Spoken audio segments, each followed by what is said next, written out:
the U.S. government should be defending its companies, right? Not be the tip of the spear attacking its companies. So we talk about a lot.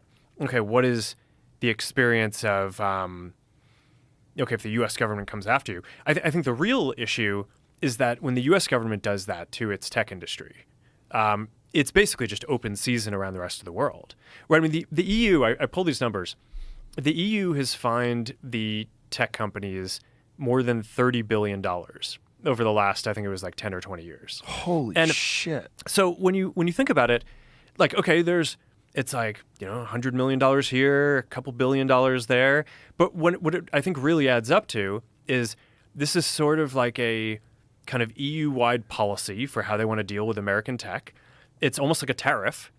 And I think the U.S. government basically gets to decide how are they going to deal with that, right? Because if the U.S. government, if some other country was screwing with another industry that we cared about, the U.S. government would probably find some way to put pressure on them. But I think what happened here is actually the complete opposite.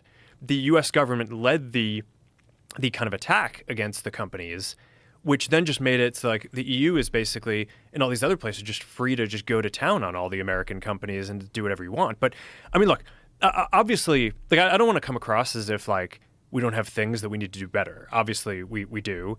And when we mess something up, we deserve to be held accountable for that and just like everyone else. I do think that the American technology industry is a bright spot in the American economy. I think it's a strategic advantage for the United States that we have a lot of the strongest companies in the world. And I think it should be part of the U.S.'s strategy going forward to defend that.